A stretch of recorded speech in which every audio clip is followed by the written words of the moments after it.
तो आज हम लोग चालू करने वाले हैं क्लास 8 महाराष्ट्र बोर्ड का chapter number 1 rational and irrational number. देखो अभी रैशनल इररेशनल नंबर पढ़ने से पहले हम थोड़ा सा बेसिक इंट्रोडक्शन ले लेते हैं पहले। जैसे आप इसमें देखेंगे बुक में तो आपको यहाँ पे कुछ दिया है natural number, whole number, integers, rational number. ठीक है, तो इनके बारे में जानना थोड़ा जरूरी होता है। नेचुरल नंबर तो बहुत ही इजी होता है, सबको पता होता है सभी बच्चों को। Counting numbers 1 2 3 4 5 and so on, मतलब इंफिनिटी तक। तो नेचुरल नंबर हो गया, नेचुरल नंबर को डिनोट करते हैं कैपिटल एन से। ठीक है, नेचुरल नंबर को किससे डिनोट करते हैं? कैपिटल एन से। उसके बाद नेचुरल नंबर कहां से शुरू होता है हमारा? 1 2 3 एंड सो ऑन, ऐसा। ठीक है, होल नंबर देखो नेचुरल नंबर में ही अगर हमने जीरो ऐड कर दिया, जीरो ऐड कर दिया मतलब जीरो भी हमने इंक्लूड कर दिया तो वो हमारा क्या हो जाएगा? अगर नेचुरल नंबर में हमने जीरो इंक्लूड कर दिया तो वो होल नंबर हो जाएगा। अब फिर देखो आप लोग, नेचुरल नंबर, होल नंबर, फिर आता है इंटीजर। इंटीजर को हम लोग किससे डिनोट करते हैं? जेड से। जेड से डिनोट करिए या फिर आई से डिनोट करिए। किससे डिनोट करिए? आई से। जेड से डिनोट करिए या फिर आई से डिनोट करिए। किसको? इंटीजर को। तो इंटीजर हो गया हमारा, ये नेचुरल नंबर, ये होल नंबर, ये इंटीजर। आपके देखिए किताब में दिया हुआ है। ठीक है, तो यहां पे इंटीजर मतलब क्या? इंटीजर में जो पॉजिटिव नंबर होते हैं उनको भी ले लीजिए, निगेटिव नंबर होते हैं उनको भी ले लिए और जीरो भी इंक्लूड कर दीजिए। तो इस तरह से आपका क्या हो गया? इंटीजर्स हो गए। समझ में आया होगा ये। अब देखिए सबसे ज्यादा जरूरी जो होता है रैशनल नंबर होता है। ठीक है, और उसके बाद इररेशनल नंबर। बच्चों को उसमें बहुत कंफ्यूजिंग, मतलब बहुत कंफ्यूजन रहता है। मैं बहुत सारे बच्चों को देखता हूं, उनको डाउट रहता है ये रैशनल इररेशनल नंबर में।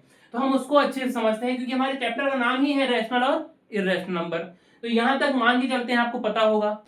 अभी यहां पे हमारा है पहला रैशनल नंबर, दूसरा है इररेशनल नंबर।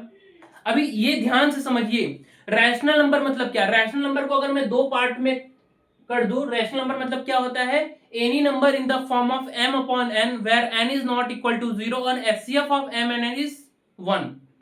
तो देखिए m और n, m upon n, rational number क्या? m upon n where n is not equal to 0। Rational number वो नंबर हो गया जहां जो किस पैटर्न में हम लोग लिख सकते हैं? m अपॉन n के फॉर्म में, जहां पे n हमारा जीरो नहीं होना चाहिए, 1 हो सकता है। फॉर एग्जांपल जैसे मैंने 7 लिखा, तो 7 क्या? 7 भी रैशनल नंबर है। जो इंटीजर है वो रैशनल नंबर तो होगा ही। All integers are rational number but all rational numbers are not integer. देखिए ये थोड़ा समझिएगा, अभी मैं एग्जांपल दूंगा अच्छे से। तो रैशनल नंबर क्या? अभी देखिए पहले नेचुरल नंबर हमने पढ़ा, फिर होल नंबर में जीरो ऐड किया, इंटीजर में माइनस भी ऐड कर दिया, मतलब इंक्लूड कर दिया, ऐड करने का मतलब मेरे। तो अभी जब इंटीजर्स के अंदर मैं फ्रैक्शंस भी ऐड कर दूंगा, निगेटिव पॉजिटिव फ्रैक्शंस, तो वो क्या हो जाएगा? रैशनल नंबर हो जाएगा, मतलब उसको भी इंक्लूड कर लूंगा। तो कुल मिला जुला के क्या हो जाएगा? Rational number. अब जैसे मैंने लिखा 3/4, ठीक है, 3/4 m upon n, n upon n के फॉर्मेट में है। नीचे वाला नंबर जीरो नहीं है ना, डिनोमिनेटर जीरो नहीं है ना, इसका मतलब ये क्या है? हमारा रैशनल नंबर। बस ऐसा ही है, इजी है। किसी ने आपको बोला है रैशनल नंबर का एग्जांपल बताओ, 1/2, ठीक है, कुछ बहुत सारे एग्जांपल है, -3/4, -7/9, ठीक है, इस तरह से बहुत सारे एग्जांपल। अभी मैं रैशनल नंबर में बोलूं तो दो तरह के होते हैं, एक होता है टर्मिनेटिंग, एक होता है नॉन टर्मिनेटिंग। लेकिन जो नॉन टर्मिनेटिंग होगा उसके लिए मैं एक वर्ड यूज करूंगा, नॉन टर्मिनेटिंग रेकरिंग। तो मैं यहां पे लिखता हूं, तो रैशनल नंबर हमने बता दिया कि कौन से फॉर्म में होता है? m upon n where n is not equal to 0। और आप चाहिए तो लिख सकते हैं कि m n का जो HCF होता है वो कितना होता है? 1 होता है, ये आप लिख सकते हैं। ठीक है, अब जो रैशनल नंबर होता है उसके दो पार्ट होते हैं, एक होता है टर्मिनेटिंग, एक होता है टर्मिनेटिंग। मैं समझाऊंगा इसका मतलब क्या होता है। एक होता है नॉन टर्मिनेटिंग, नॉन टर्मिनेटिंग। देखिए टर्मिनेट मतलब क्या होता है? खत्म हो जाना।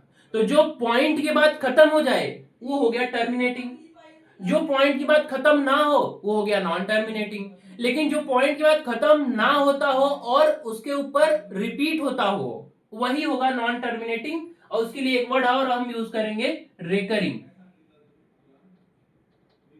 रेकरिंग मतलब बार लग जाना, रिपीट होना। फॉर एग्जाम्पल 0.3333 इस तरह से कुछ। तो देखिए पॉइंट के बाद ये खत्म हो रहा है क्या? नहीं खत्म हो रहा है, बस रिपीट होता जा रहा है। 0.3333 एंड मतलब ये इन्फिनिटी तक ऐसा जाता ही रहेगा, कभी खत्म नहीं होगा। जैसे 1/3 को डिवाइड करिए, 1/3 का आप जो डेसिमल फॉर्म निकालेंगे तो 1/3 को जब करेंगे तो 0.3333 ऐसा आता रहेगा। तो पॉइंट के बाद खत्म नहीं हो रहा है, इसीलिए हम बोलेंगे नॉन टर्मिनेटिंग। और अभी इसको डिनोट करने के लिए हम लोग कुछ इस तरह से लिखेंगे 0.3 बार। तो 0.3 बार क्या हो गया? रिकरिंग हो गया।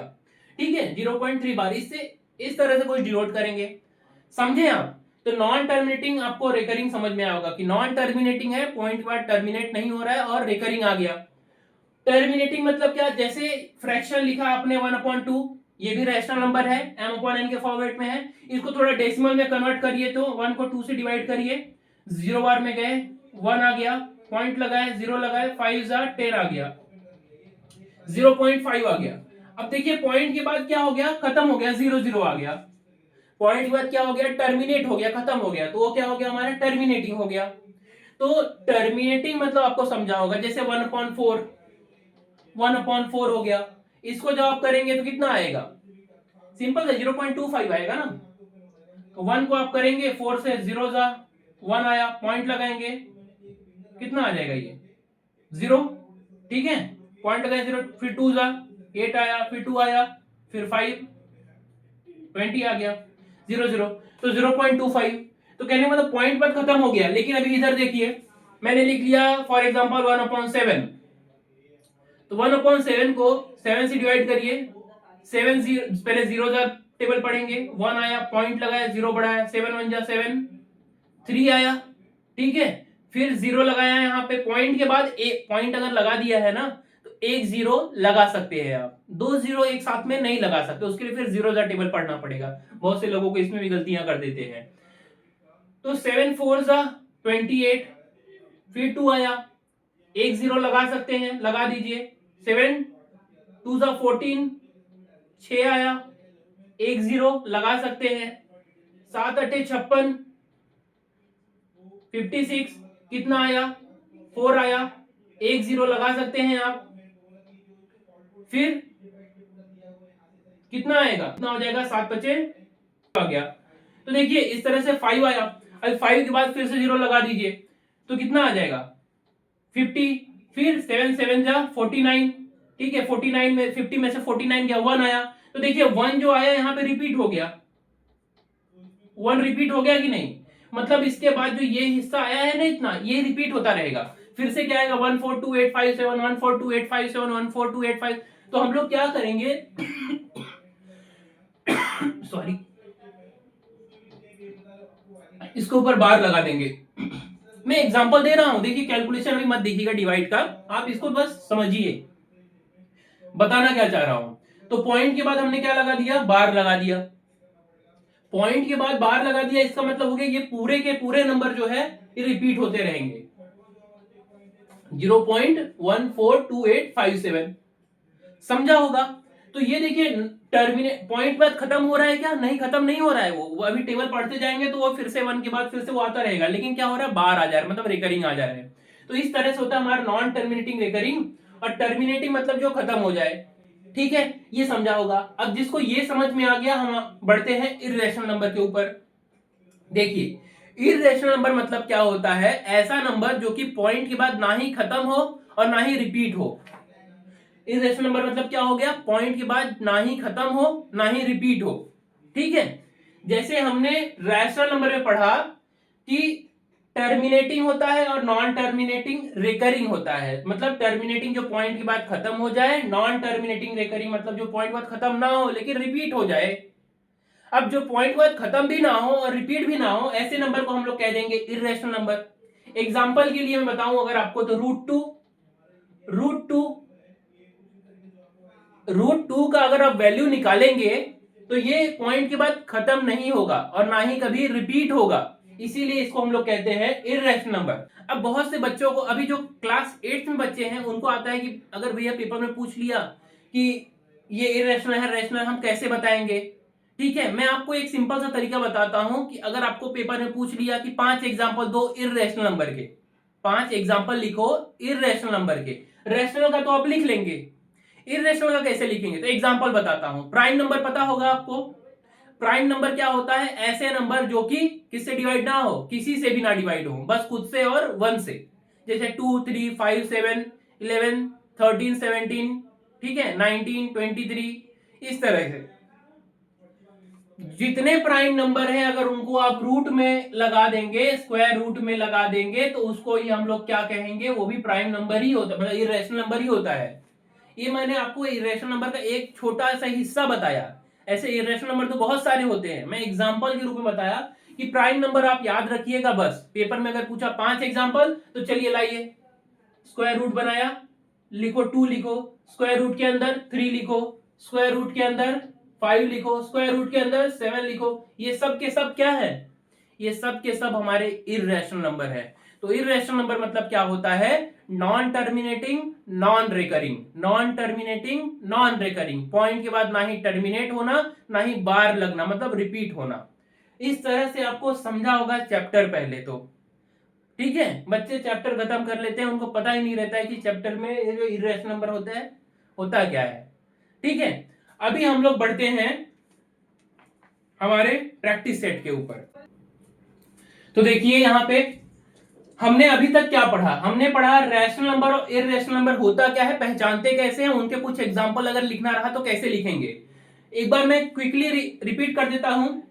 टर्मिनेटिंग और नॉन टर्मिनेटिंग रैशनल नंबर के दो पार्ट कर देते हैं, एक होता है टर्मिनेटिंग, एक होता है नॉन टर्मिनेटिंग और रिकरिंग। मैंने आपको एक्सप्लेन किया था टर्मिनेटिंग मतलब पॉइंट के बाद जो है खत्म हो जाता है, जैसे 0.5, 0.25 है ना। 1/4 अगर हमने लिखा तो 0.25 होगा, 1/2 लिखा तो 0.5 होगा, मतलब पॉइंट के बाद क्या हो जा रहा है? खत्म हो जा रहा है। कुछ ऐसे मैं आपको उसका ट्रिक बताऊंगा एक और भी, वो अभी साइड में रखिए। तो टर्मिनेटिंग पॉइंट के बाद खत्म हो जाना, जो पॉइंट के बाद खत्म नहीं होता है लेकिन रिपीट हो जाता है। फॉर एग्जांपल 0.23, 0.23, 23, 23 ऐसा रिपीट हो रहा है, 23, 23 ऐसा करके, तो वो हो गया हमारा नॉन टर्मिनेटिंग। टर्मिनेट नहीं हो रहा है लेकिन क्या हो रहा है? रेकरिंग है, तो वो भी क्या है? हमारा रैशनल नंबर। जो पॉइंट के बाद खत्म भी ना हो और रिपीट भी ना हो, उसको हम लोग कहते हैं इररेशनल नंबर। तो यहां तक आपको समझा होगा। अब हम लोग क्या करेंगे? एक नंबर लाइन बनाते हैं, इस तरह से नंबर लाइन बनाया हमने, और यहाँ पे बीच में क्या है? जीरो है। बीच में क्या है? जीरो है। अभी देखिए इस तरफ अगर हमको कोई बोले नंबर 1 2 3 -1 -2 -3 को डिनोट करिए, तो बहुत ही इजी है। एक बच्चा जो कि 1 साल का है वो भी आएगा, बोलेगा ठीक है यहाँ पे 1 है, यहाँ पे 2 है, यहाँ पे 3 है, यहाँ पे -1 -2 -3, इस तरह से हो गया। लेकिन अगर मैं कह दूं आपको कि 1/2 डिनोट करोगे, तो जो बच्चे 5-6 साल के हैं वो कहेंगे अच्छा यहाँ पे आ जाएगा 1/2, मतलब 0.5, मतलब यहाँ पे 1/2 आ जाएगा। लेकिन अगर मैं कह दूं 1/3 कहां पे है, 4/3 कहां पे है, 7/3 कहां पे है, -8/3 कहां पे है, तो थोड़ा सोचना पड़ेगा। देखिए, तो अब मैं आपको ये सिखाता हूं पहले कि किसी भी नंबर को नंबर लाइन पे डिनोट कैसे करते हैं, किसी भी रैशनल नंबर को नंबर लाइन पे डिनोट कैसे करते हैं।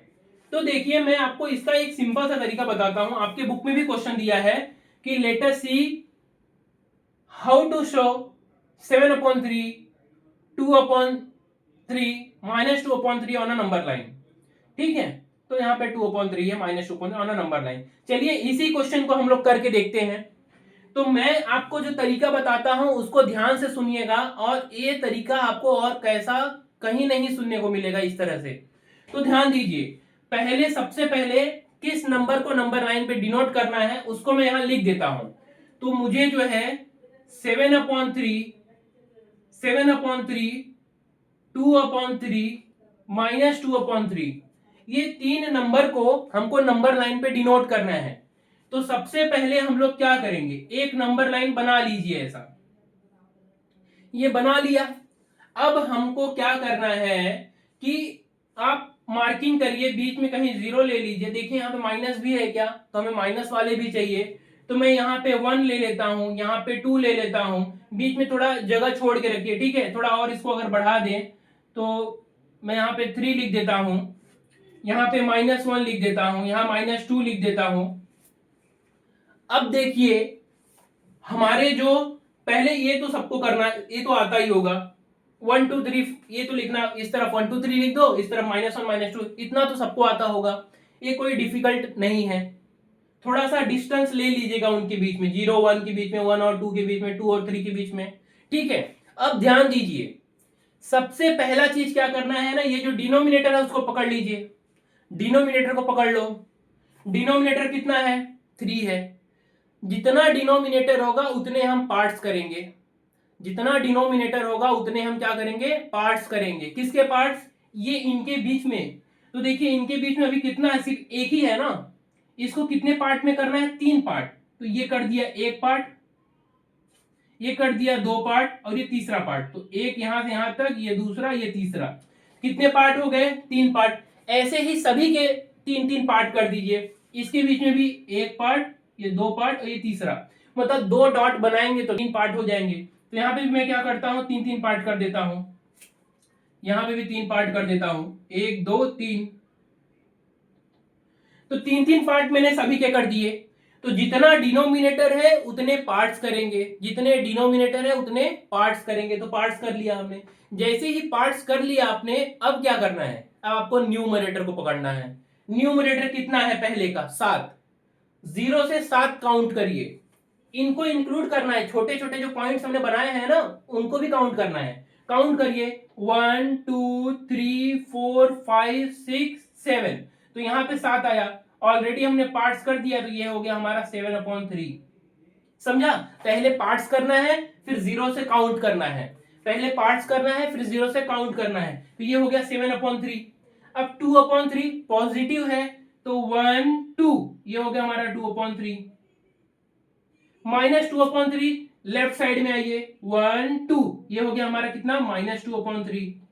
हो तो गया, बस हाँ इस तरह से एरो बना दीजिएगा, थोड़ा नीचे ले जाके, ठीक है, ऐसा एरो करिएगा उस पॉइंट पे रख के, और उसके बाद लिखिएगा, थोड़ा अच्छा लगता है देखने में। तो ये हो गया हमने, we have denoted the rational numbers on the number line.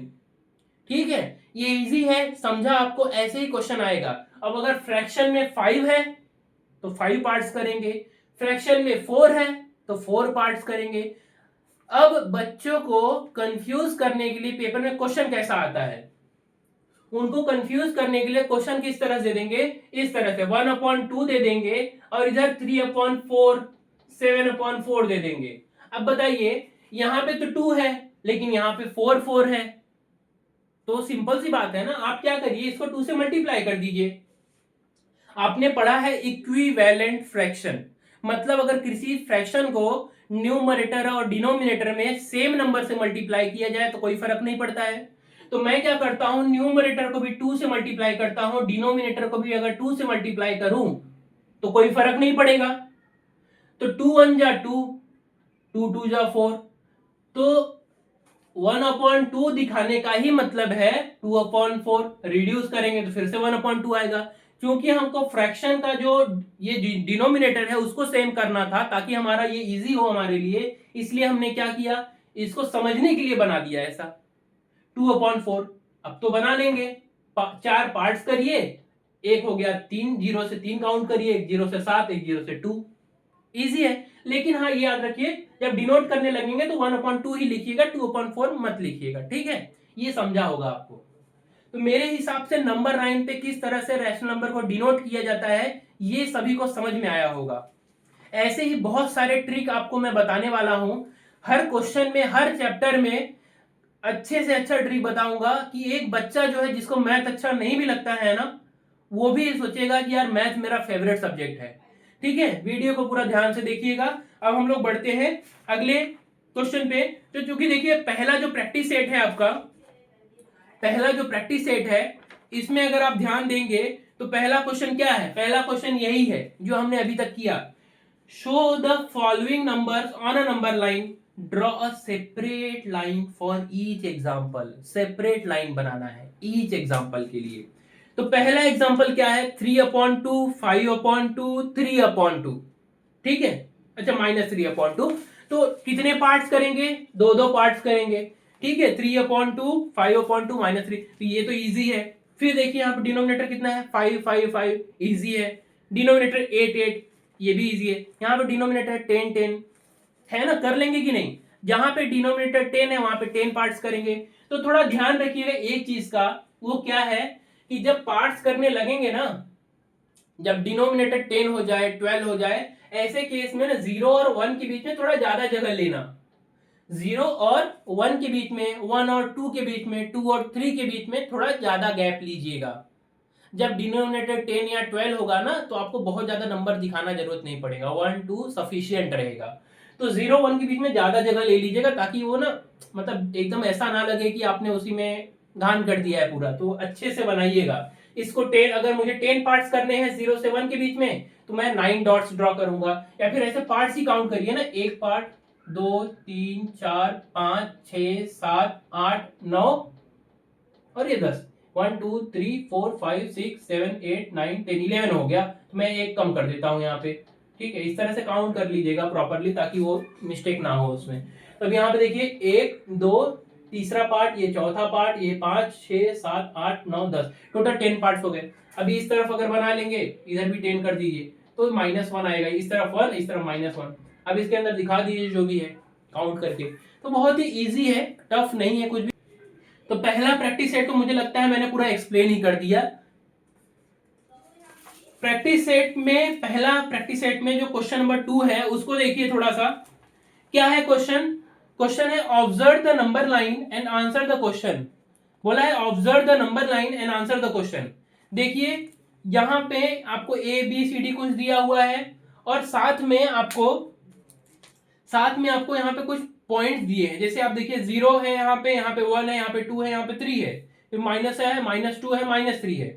ठीक है, मैंने क्या बताया था, हम लोग नंबर लाइन को बनाते समय क्या करते थे? क्या करते थे बताइए? पार्ट्स करते थे ना। तो पहले आप काउंट कर लीजिए 0 और 1 के बीच में कितने पार्ट्स हुए हैं। ठीक है, कितने पार्ट्स हुए हैं, तो काउंट करते हैं हम लोग। 1 2 3 4, कितने पार्ट्स हुए हैं? 4 पार्ट्स हुए हैं। कितने पार्ट्स हुए हैं? 4, मतलब डिनोमिनेटर तो 4 है, ये तो हमें समझ में आ गया। अब न्यूमरेटर क्या होगा वो डिपेंड करता है क्वेश्चन क्या पूछा है हमसे। तो देखिए क्वेश्चन क्या है, which number is indicated by point B. Point B जो है वो कौन सा नंबर इंडिकेट करता है? तो 0 से काउंट करिए, ये डॉट्स को काउंट करते चलिए। पहला डॉट मतलब 1 2 3 4 5 6 7 8 9 10, तो कितना हो गया? 10। लेफ्ट साइड है -10, -10 अपॉन डिनोमिनेटर क्या था? 4। तो बी का जो वैल्यू आ गया हमारा कितना आ गया? -10 अपॉन 4।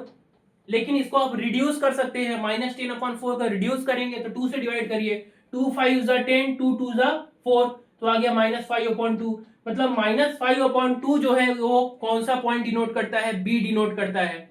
ठीक है, -5 अपॉन 2 ये कौन डिनोट करता है? बी डिनोट करता है। उसके बाद क्या पूछा है? Which point indicate the number 1 and 3/4। अब देखिए ये मिक्स फ्रैक्शन दे दिया है आपको, तो इसमें डरने की कोई बात नहीं है। मिक्स फ्रैक्शन 1 3/4, दो तरीका है। एक तो ये जो 1 है ना, इसका मतलब ये होता है कि 1 पूरा का पूरा 1 है, मतलब 1 तक आपको क्या करना है ना, जैसे ये आप समझिए 1 तक आपको काउंट ही नहीं करना है। उसके बाद क्या है? 3 है ना, तो फिर 1 से 3 काउंट करिए, 1 2 3 ऐसा, ये तरीका। या फिर अगर जिनको लगे कि नहीं हमको नॉर्मल सिंपल तरीके से करना है, वो क्या करिए, 4 1 जा 4 और 3 7, और डिनोमिनेटर 4, ये तो आपको पता ही है, बचपन में पढ़ा है आपने। तो 7 अपॉन 4। अब आ गया ना हमारे जैसा फ्रैक्शन ये 7 अपॉन 4, तो काउंट करिए 7 कहां पे है? 7 कहां पे है? 1 2 3 4 5 6 7। तो जो पॉइंट सी है वो डिनोट करता है 1 एंड 3/4। 1 एंड 3/4 ये कौन डिनोट कर रहा है? Point C. इसका आंसर क्या लिखेंगे? Point C indicates the number 1 and 3/4। समझा क्या? State whether the point D denote the number 5/2 is true और फॉल्स। बोला है कि बताओ पॉइंट जो डी है वो 5/2 डिनोट करता है क्या? ट्रू है या फॉल्स? तो काउंट करके देखते हैं हम लोग, काउंट करके देखते हैं। तो देखिए यहां पे 1 2 3 4 5 6 7 8 9 10, तो पॉइंट डी पे क्या क्या आ रहा है हमारा? 10 आ रहा है। मतलब 10 अपॉन फ्रैक्शन तो फिक्स है ना, 4 है, 2 से रिड्यूस करोगे तो 5/2। और इसने पूछा क्या है यहाँ पे? 5/2 ही पूछा था डी के लिए, मतलब ये तो ट्रू हो गया, मतलब T3 का जो है हमारा थर्ड जो स्टेटमेंट है ये तो ट्रू है, तो हमारा ये प्रैक्टिस सेट तो कितने इजीली खत्म हो गया बताइए। तो कुछ है नहीं है चैप्टर में। ऐसे ही अगला जो प्रैक्टिस सेट है उसका मैं ऐसा बेहतरीन ट्रिक बताऊंगा ना कि वो तो बहुत ही इजी क्वेश्चन दिए हैं आपके प्रैक्टिस सेट 1.2 में, या फिर अगला जो प्रैक्टिस सेट है इसमें जो डेसिमल नहीं करना है वो तो और भी इजी है, लेकिन इसके मैं ऐसे ट्रिक दे दूंगा ना आपको कोई ज्यादा टेंशन लेना ही नहीं पड़ेगा। तो ये समझा पहला प्रैक्टिस सेट। अगला जो प्रैक्टिस सेट होगा उसमें हम लोग देखेंगे comparing the following number, compare करना फ्रैक्शन को, कौन बड़ा है कौन छोटा है ये बताना, ठीक है।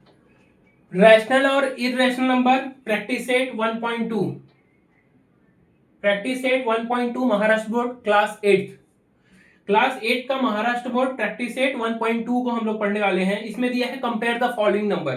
तो कंपेयर द फॉलोइंग नंबर जो है ये बहुत ही इजी होता है। देखो अभी कंपेयर करना मतलब क्या होता है, कंपेयर करने का मतलब होता है कि कौन बड़ा है कौन छोटा है या फिर इक्वल है ये बताइए। जैसे मैंने लिख दिया 2 और 3, इनमें कौन बड़ा है, तो 3 बड़ा है, तो इस तरफ जो है सिंबल कर दीजिए। अगर इस तरफ मैं माइनस कर दूं, मतलब इस तरफ अगर माइनस कर दूं तो ये माइनस हो गया, तो ऑब्वियसली निगेटिव नंबर तो पॉजिटिव से छोटा ही होता है ना, तो ये बड़ा हो जाएगा। तो इस तरह से हमको कंपेयर करना है, बट यहाँ पे डिफरेंस ये है कि डिफरेंस हमको ये है कि रैशनल नंबर दिए हैं। अब रैशनल नंबर के लिए एक ट्रिक समझिए, मैं आपको वो ट्रिक बताऊंगा, आपके बुक में ये नहीं दिया है एक्चुअली। तो एक तरीका ये होता है कि अगर मैं आपको एक फ्रैक्शन दे दूं 1/2 और 3/4 और पूछूं बताइए कौन बड़ा है, इनमें से कौन बड़ा है, तो कुछ बच्चे जो स्मार्ट हैं वो क्या करेंगे, 1/2 मतलब होता है 0.5, 3/4 को भी डिवाइड कर लेंगे, अब पॉइंट के बाद कंपेयर कर लेंगे कौन बड़ा है कौन छोटा। लेकिन वही स्मार्ट बच्चों को अगर मैं बोल दूं ठीक है अच्छा 1000 अपॉन जो है 7 करो, तो फिर तो वो करते बैठ जाएंगे ना, परेशान हो जाएंगे। कि आप इनका डिनोमिनेटर सेम कर लीजिए, जो आपके बुक में दिया है पहले वो बताता हूं, फिर हम रामबाण देंगे। तो रामबाण क्या है देखेंगे बाद में। तो पहले 1/2 है, तो 1/2 को मैं क्या करूंगा, अगर 2 से मैं ऊपर नीचे अगर मल्टीप्लाई कर दूंगा तो हो जाएगा 2 और नीचे हो जाएगा 4, 2/4। जब डिनोमिनेटर सेम हो गया तो हम तब बता सकते हैं कि कौन बड़ा है कौन छोटा। अगर डिनोमिनेटर सेम है फ्रैक्शन का तो न्यूमरेटर को देखिए कौन बड़ा है, 3 बड़ा है 2 बड़ा है, ऑब्वियसली 3 बड़ा है, मतलब 3/4 बड़ा है। लेकिन अब डिनोमिनेटर सेम करना इतना भी इजी नहीं होता है हर केस में। अगर कोई बड़ा नंबर दे दिया जाए तो उसमें भी कैसा मल्टीप्लाई करना वो मजा नहीं आता है ना, इसलिए मैं आपको एक तरीका बताता हूं। देखिए आपको पेपर में क्वेश्चन आए तो आप ऐसा भी कर सकते हैं कि आपको जो फ्रैक्शन दिया रहेगा उसको आप जो है मल्टीप्लाई कर सॉरी उसको आप डिनोमिनेटर सेम कर लीजिए, फिर कंपेयर कर लीजिए कौन बड़ा है। जैसे कंपेयर करने बाद आपको कैसे लिखना है वो बता देता हूं। जैसे ये क्वेश्चन दिया है फॉर एग्जांपल 1, पहला क्वेश्चन ये है 1/2 3/4 कंपेयर, तो 1/2 लिखा, 2 into 2 से मल्टीप्लाई किया, 2/4 आया। अब देखिए 2/4 जो था हमारा ये छोटा है किससे, 3/4 से, therefore 2/4 is less than 3/4, therefore 2/4 मतलब ही क्या होता है 1/2 होता है। तो 1/2 भी किससे छोटा होगा 3/4 पे। तो आखिरी में आपको वो लिख देना है जो क्वेश्चन पूछा था। क्वेश्चन हमको 2/4 नहीं पूछा था, क्वेश्चन में हमको 1/2 पूछा था, वो तो हमने हमारे समझने के लिए उसको 2/4 बना दिया है, दोनों सेम ही, लेकिन लिखते टाइम आपको आखिरी में ऐसा लिख देना है, ठीक है। अब ये तो रहा लिखने का तरीका अगर आप फ्रैक्शन सेम करके कर रहे हैं। लेकिन अब दूसरा तरीका समझिए कैसे करेंगे। दूसरा तरीका क्या है, दूसरा तरीका ये होता है कि आप फ्रैक्शन को पकड़िए, ये पहला फ्रैक्शन ये दूसरा फ्रैक्शन, ठीक है, ये जो डिनोमिनेटर है ना इसको पकड़ के इधर मल्टीप्लाई कर दीजिए और इसको पकड़ के इधर मल्टीप्लाई कर दीजिए, ठीक है। तो मैं लिखूंगा फर्स्ट नंबर, क्या लिखूंगा, फर्स्ट नंबर। फर्स्ट नंबर में आपको ये वाला नंबर पकड़ना है, ठीक है, जो न्यूमरेटर है। इस नंबर को किससे मल्टीप्लाई करेंगे, दूसरे के डिनोमिनेटर से, तो 1 into 4 इक्वल टू 4। फिर लिखना है आपको second number, second number, second number जो है वो कौन है, 3 है। आपको देखिए हमेशा न्यूमरेटर को ही लेके चलना है यहाँ पे, और मल्टीप्लाई तो हम डिनोमिनेटर से करेंगे दूसरे के फ्रैक्शन से, लेकिन वैसे गलत नहीं होना चाहिए। गलती से आपने फर्स्ट नंबर को सेकंड नंबर लिख दिया, सेकंड को फर्स्ट, तब तो पूरा मेहनत ही बेकार हो जाएगा। इसीलिए हमको 1 को पकड़ना है पहले, मतलब पहले फ्रैक्शन का न्यूमरेटर, उसको डिनोमिनेटर से मल्टीप्लाई करना है दूसरे फ्रैक्शन के। तो ये कर लिया। अब दूसरे फ्रैक्शन का मल्टीप्लाई कर लीजिए 2 से, इसको मल्टीप्लाई करेंगे इससे, कितना आ गया 6। अब बताइए 4 और 6 में कौन बड़ा है? तो 4 और 6 में बड़ा क्या है? 6 बड़ा है, मतलब second number is greater than first number. अगर सेकेंड नंबर बड़ा है तो सेकेंड फ्रैक्शन भी बड़ा होगा। इसका मतलब 3/4 जो था वो बड़ा है किससे? 1/2 से। समझे आप? क्या करना है? फर्स्ट नंबर लिखना है, सेकेंड नंबर लिखना है, और जो बड़ा है वही फ्रैक्शन बड़ा हो जाएगा। फर्स्ट नंबर अगर बड़ा आया तो फर्स्ट फ्रैक्शन बड़ा होगा, सेकेंड नंबर बड़ा आया तो सेकेंड फ्रैक्शन बड़ा हो जाएगा। ये इजी है। चलिए कुछ चीजें और समझते हैं। देखिए, अब अगर पेपर में आपको कोई क्वेश्चन दे दिया इस तरह से कि 10/3 -10/3 -10/3 और 7/4 में कौन बड़ा है, अरे तब तो इसमें सोचने की जरूरत ही नहीं है ना। इसने अगर माइनस दे दिया है तो ऑब्वियसली कौन बड़ा होगा? पॉजिटिव वाला नंबर बड़ा होगा। तो ऐसे केस में सोचना नहीं है, बस आपको एक सेंटेंस लिखना है कि positive number is greater than negative number. तो बस ऐसा लिख के आपको पॉजिटिव 7/4 इसको ग्रेटर कर देना है -10/3 से। समझे क्या? वही कहना चाह रहा था मैं।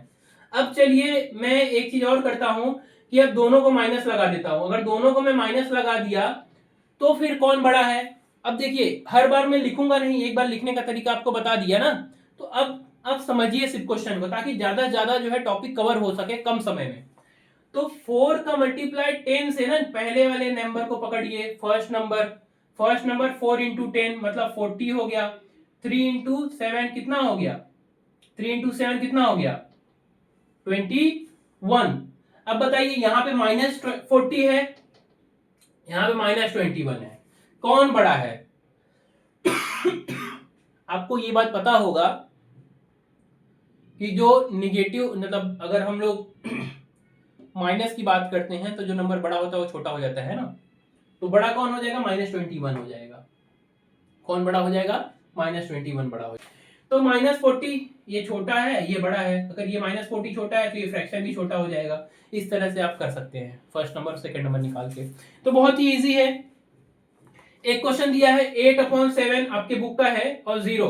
अब इसमें कौन बड़ा है? अब देखिए, ये तो 0 ही हो गया ना। बस आपको ये देखना है ये पॉजिटिव है क्या? ये पॉजिटिव है। 8/7 कितना भी छोटा होगा, 0 तो नहीं होगा, 0 पॉइंट कुछ होगा। ऐसा आप समझो, मतलब अगर डिवाइड करके देखेंगे 7 1 जा 7, फिर पॉइंट के बाद कुछ तो आएगा। 0 से बड़ा है, मतलब सिंपली ये बड़ा है ना। Any number is greater than, any positive number is always greater than 0। Any positive number is always greater than 0, ऐसा लिख सकते हैं आप। Any positive number is always greater than 0। Any positive number is always greater than 0। तो इस तरह से 8/7 आपका बड़ा हो गया ये। 0/-9/5। अब 0 बताइए, 0 क्या है? कितना भी है, 0 तो 0 हुआ, लेकिन ये तो माइनस हो गया ना भाई, तो सिंपल से वो छोटा हो गया, 0 बड़ा है। इस तरह से देख लीजिएगा। और एक चीज और, अगर डिनोमिनेटर सेम रहे, अगर डिनोमिनेटर सेम रहे तो आपको फर्स्ट नंबर सेकंड नंबर करने की जरूरत नहीं है। अगर डिनोमिनेटर सेम दे दिया जाए, अगर डिनोमिनेटर सेम दे दिया जाए तो फर्स्ट और सेकंड नंबर करने की जरूरत नहीं है। -100/3 और -200/3। अब मुझे ये बताइए, यहां पे डिनोमिनेटर सेम हो गया ना। अगर डिनोमिनेटर अगर सेम है, तो जब डिनोमिनेटर सेम रहता है तो हम लोग क्या है, न्यूमरेटर को देखेंगे। डिनोमिनेटर अगर सेम रहा तो न्यूमरेटर को देखेंगे। तो न्यूमरेटर में -100 एक तरफ है, एक तरफ -200 है। तो -100 बड़ा है -200 से। अगर -100 बड़ा है तो ये -100/3 भी बड़ा होगा इससे। तो जब भी डिनोमिनेटर सेम रहे ना तो मल्टीप्लाई करने की जरूरत नहीं है। यही अगर माइनस नहीं होता यहाँ पे तो 100/3 और 200/3 कौन बड़ा होगा? 200 बड़ा होगा। अगर माइनस नहीं रहा तो 200/3 100/3, तो 200/3 जो है 100, 200/3 जो है वो बड़ा होगा। इस तरह से करना है, मतलब डिनोमिनेटर अगर सेम रहा ना तो उस केस में मल्टीप्लाई हो गया या फिर डिनोमिनेटर कुछ करने की जरूरत है नहीं, सीधा आप किसको देखेंगे? न्यूमरेटर को देखेंगे। न्यूमरेटर जिसका बड़ा वो फ्रैक्शन बड़ा। समझा? ये इस तरह से कंपेयर वाला एक्सरसाइज आप कर लीजिएगा, जो डाउट रहे वो पूछ लीजिएगा। उसके बाद क्या है, उसके बाद आपका जो प्रैक्टिस सेट 1.3 है, अगर आप प्रैक्टिस सेट 1.3 देखेंगे तो उसमें क्या करना है आपको, right the following rational number in a decimal form. आपको जो रैशनल नंबर दिया है उनको किस में कन्वर्ट करना है, डेसिमल में करना है। तो देखते हैं अभी जो प्रैक्टिस सेट 1.3 है उसमें कहा है कि रैशनल नंबर को डेसिमल फॉर्म में कन्वर्ट करना है, रैशनल नंबर को डेसिमल फॉर्म में कन्वर्ट करना है। और पहला क्वेश्चन जो दिया है आपका 9/37 है, 9/37। तो देखिए इसको 9 को डिवाइड करिए 37 से, आंसर या फिर सॉल्यूशन जो भी आप लिखते हो, ठीक है, सॉल्यूशन लिखिएगा। और सॉल्यूशन में 9 को 37 से डिवाइड करिए। अब यहाँ पे अगर आप करेंगे तो जीरो का टेबल पढ़ेंगे पहले, फिर कितना आएगा, ये जीरो का 9 आया, पॉइंट लगाएंगे तो 0 आ जाएगा। पॉइंट लगाने के बाद एक 0 हम लोग ले सकते हैं। अब 37 का टेबल पढ़िए, ऐसा कि 90 ज्यादा ना हो। अभी ये तो बच्चे करते हैं ना, ये तो हमको दूसरी तीसरी में पढ़ाया जाता है अभी ये सब, तीसरी चौथी में। लेकिन देखिए 3 जा 90 होता है, तो 33 जा तो हम कर ही नहीं, 37 3 जा तो कर ही नहीं सकते। 37 2 जा करो, तो 2 जा अगर करोगे तो 2 7 जा 40, 2 7 14, 14 का हासिल 1 लगा, 2 तिहाई 6 और 1 7, ठीक है, तो 74 आ गया, 74 आ गया।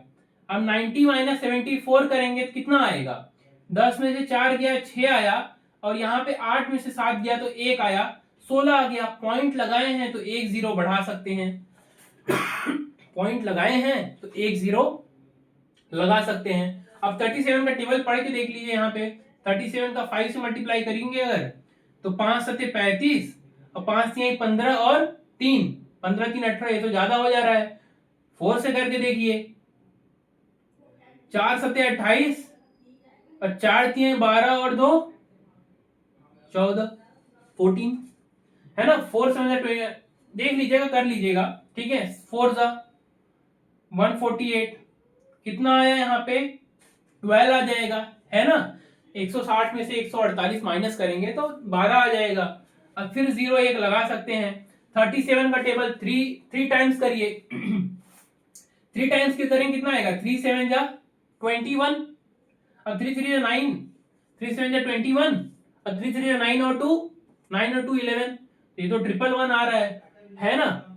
तो 111 3 टाइम्स करने पे कितना आ रहा है, अभी माइनस करेंगे तो 9 आ जाएगा। देखिए अगर आप, तो 9 रिपीट हो गया है। अगर 9 रिपीट हो गया है इसका मतलब क्या होगा, फिर से आप टेबल 2 टाइम्स पढ़ेंगे, फिर 4 टाइम्स, फिर 3 टाइम्स, यानी कि 0.243 रिपीट हो रहा है। तो ऐसा आप कर सकते हैं कि ये रिपीटेड।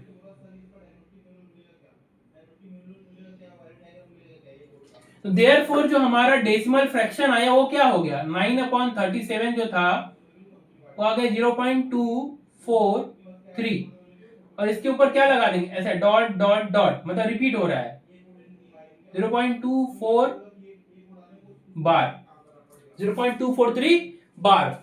तो ये इस तरह से लगाना भूलना नहीं है, क्योंकि रिपीट हो रहा है 9 का, फिर से वही आता जाएगा। अगर आपने नहीं लगाया उसका मतलब तो क्या हो जाएगा, तो रेशनल नंबर में क्या हो जाएगा, टर्मिनेटिंग हो जाएगी। तो नॉन टर्मिनेटिंग और रिकरिंग वाला है ना, रैशनल ही है। तो इस तरह से करना है आपको।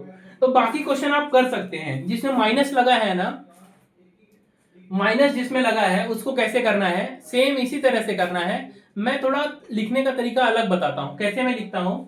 मान लीजिए यही क्वेश्चन आपको माइनस में दिया होता ऐसा, तो मैं क्या लिखता, फर्स्ट वी विल फाइंड 9/37, ठीक है। मैं पहले 9/37 फाइंड करूंगा। तो जब हमें 9/37 का वैल्यू मिल गया तो मैं क्या लिखूंगा, देयरफॉर माइनस 9/37 का क्या हो जाएगा, माइनस 0.243 बार आ जाएगा। तो मैं ऐसा करता हूं, मतलब मैं तरीका सेम सॉल्व करूंगा, बस अगर माइनस दे दिया रहा ना तो मैं यहाँ पे एक लाइन ऐसा लिख दूंगा कि पहले हम किसका वैल्यू फाइंड करेंगे, पॉजिटिव नंबर का, और जब पॉजिटिव नंबर का जो आंसर मेरा आएगा उसी को आखिरी में मैं लिख के दे दूंगा इस तरह से, माइनस लगा के, और बॉक्स कर दीजिए कि जो हमारा माइनस अगर लगाएंगे यहाँ पे तो यहाँ माइनस आएगा इस तरह से, माइनस 0.243। तो इस तरह से आप करिएगा क्वेश्चन। मुझे लगता है ये इजी प्रैक्टिस सेट है, ये आप कर लेंगे। अब अगला जो प्रैक्टिस सेट है वो है 1.4। अब हमको इर्रेशनल नंबर को नंबर लाइन पे दिखाना है। अभी तक हमने क्या किया, रैशनल नंबर को हमने नंबर लाइन पे दिखाया, मतलब सॉरी हमने डेसिमल में कन्वर्ट किया। अब हम लोग इररेशनल नंबर को नंबर लाइन पे दिखाएंगे। हमने पिछले प्रैक्टिस सेट में ये भी किया था, रैशनल नंबर को नंबर लाइन पे दिखाया था। अब हम लोग इररेशनल नंबर को नंबर लाइन पे दिखाएंगे। तो देखिए हम लोग सॉल्व करते हैं अभी।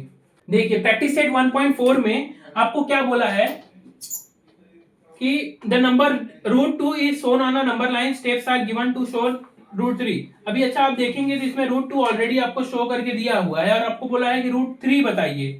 तो मैं ना आपको ये नहीं बताऊंगा अभी, इसके पहले ये तो बहुत इजी है, आप देखेंगे अगर यहाँ पे ऑलरेडी बना के दिया है तो वैल्यू कोई फाइंड कर लेगा। पहले आप सीखिए कैसे √2 को पॉइंट नंबर लाइन पे दिखाया जाता है।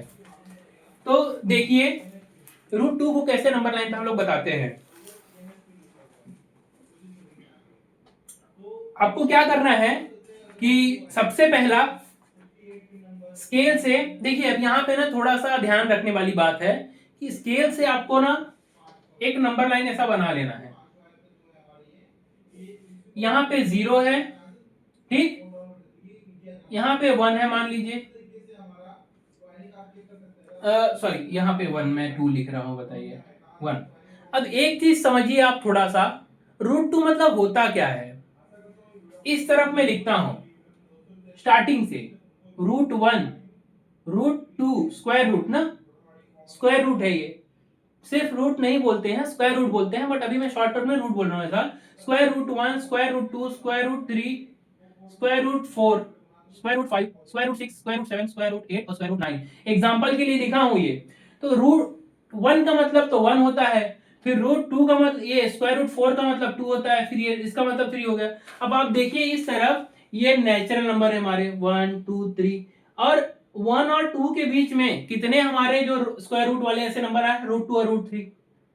ये यहाँ पे स्क्वायर 2 और 3 के बीच में ये नंबर्स आएंगे।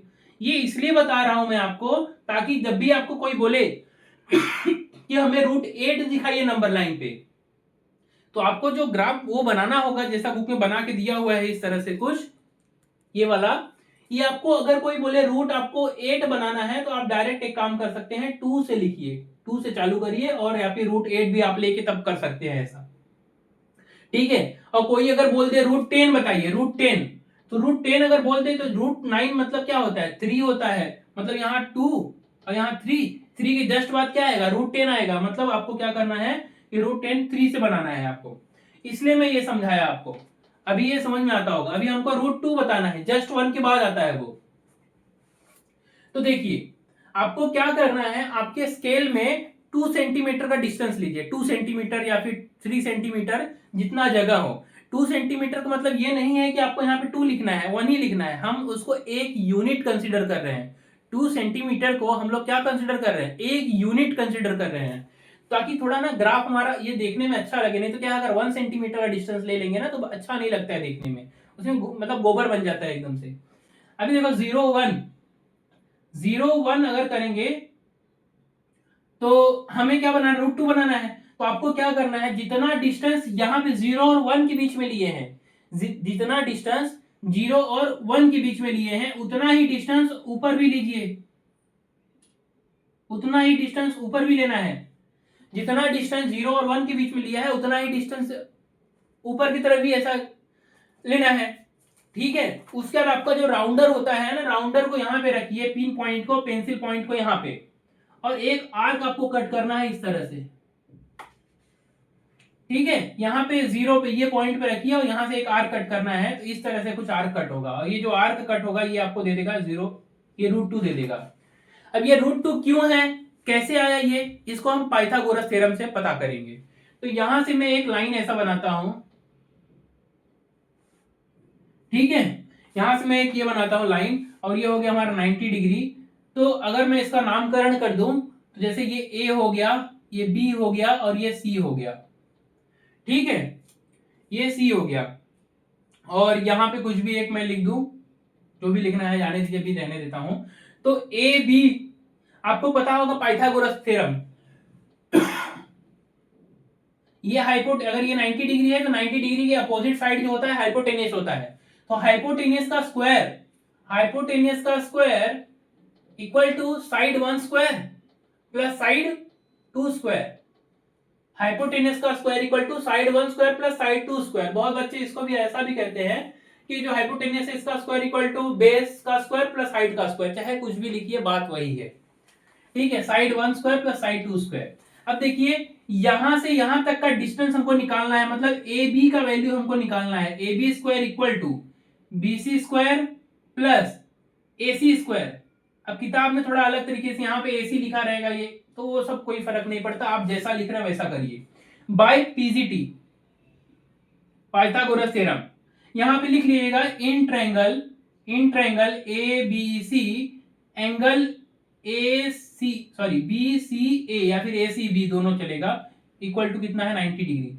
तो जब भी आप पाइथागोरस लगाते हैं ना, इतना लिखना जरूरी होता है कि ट्रायंगल एबीसी है जिसमें एसीबी एंगल 90 डिग्री है, देयरफॉर बाय पाइथागोरस थ्योरम। इस तरह से एबी स्क्वायर का वैल्यू है इसके प्लस इसके बराबर। अभी ये बताइए एक यूनिट था, आप भले ही 2 सेंटीमीटर लिए था, लेकिन मैं बोल रहा हूं एक यूनिट कंसीडर करने के लिए, एक यूनिट है ये, एक यूनिट ये, एक यूनिट ये, तो 1 का स्क्वायर प्लस 1 का स्क्वायर, तो 1 का स्क्वायर 1 और 1 का स्क्वायर 1 इक्वल टू 2 का 2 हो गया।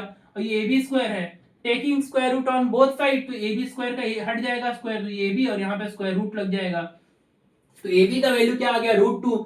ये ए बी का जितना वैल्यू रहेगा वही आपका यहाँ पे जो पॉइंट है उसका वैल्यू है, क्योंकि आर्क तो हमने यहीं से मारा है ना, जो डिस्टेंस हमने कवर किया था वही तो पॉइंट यहाँ पे गया है ना, इसीलिए वो हमारा क्या हो जाएगा √2 हो जाएगा, जो ए बी का वैल्यू है। समझा आपको? यही अगर आपको कोई बोल दे √3 निकालना है, अब अगर √3 निकालना है तो इसके बाद क्या करना पड़ेगा, अब आपको ये जो डिस्टेंस यहाँ पे जितना बनाया था उतना ही डिस्टेंस √2 से बनाएंगे। इतना डिस्टेंस यहां पे लिया था आपने, उतना ही डिस्टेंस अब कहां से लेंगे, ए पॉइंट, इसको नाम देता हूं डी, ठीक है।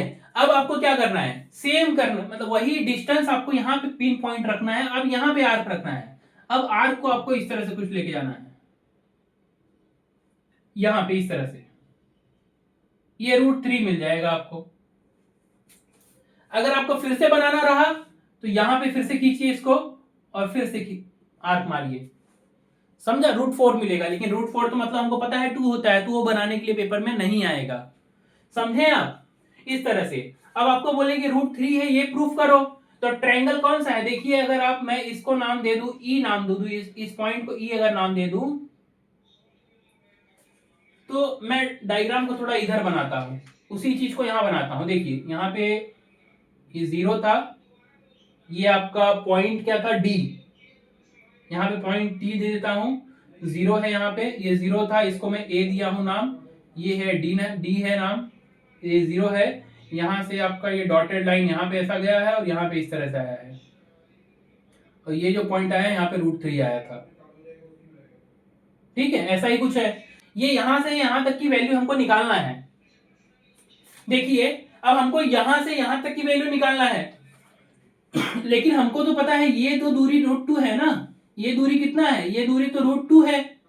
अभी हमने निकाला यहां से यहां तक की वैल्यू कितनी है, √2 है ये, तो ये √2 है, तो फिर से लगाइए पाइथागोरस। अब यहाँ पे ए डी ई है अगर, तो और in triangle E D A, angle E D A कितना है आपका 90 डिग्री। तो देखिए जो आपका ए ई का वैल्यू है, ए ई का square equal to E D का स्क्वायर प्लस ए डी का square by Pythagoras theorem. A E का वैल्यू निकालना है, ई डी कितना है, ई डी तो 1 है, 1 ही यूनिट, ऊपर की तरफ कितना वैल्यू लिया है 1 यूनिट, तो वो हो गया 1। ए डी कितना है, देखो ए डी तो हमने निकाला था √2 था, तो √2 का स्क्वायर, अब √2 का स्क्वायर करेंगे तो रूट हट जाएगा, मतलब 2 आ जाएगा, और 1 का स्क्वायर तो 1 ही होता है, 1 + 2 कितना हो गया 3 हो गया, और ए का स्क्वायर का अगर स्क्वायर रूट ले लेंगे तो कितना आ जाएगा √3 आ जाएगा। इस तरह से आपका ए का वैल्यू आ गया √3। इसी तरह से आपको करना है। तो ये समझा, आपको नहीं समझा होगा तो जरूर कमेंट करिए, मैं फिर से इसको डिटेल में बताऊंगा, और एक पीएचपी टूल होता है उस पर मैं बना के बता दूंगा अगर आपको ऐसा नहीं समझा होगा तो, ठीक है। तो ये हमारा प्रैक्टिस सेट यहाँ पे खत्म होता है। आपको क्या करना है कि ये जो शो द नंबर लाइन, ये √5 और √7 है, इसको खुद से करना है, और ये करके ये होमवर्क समझ लीजिए आप, ठीक है। ये आपको आप होमवर्क समझ लीजिए। तो इस तरह से आपको करना है। अगला chapter parallel lines and transversal है, इसको बहुत ही बेहतरीन तरीके से हम लोग पढ़ेंगे, ठीक है। इसको अच्छे से ध्यान दीजिए और रिवाइज करिए, कोई डाउट हो तो जरूर हमको बताइए।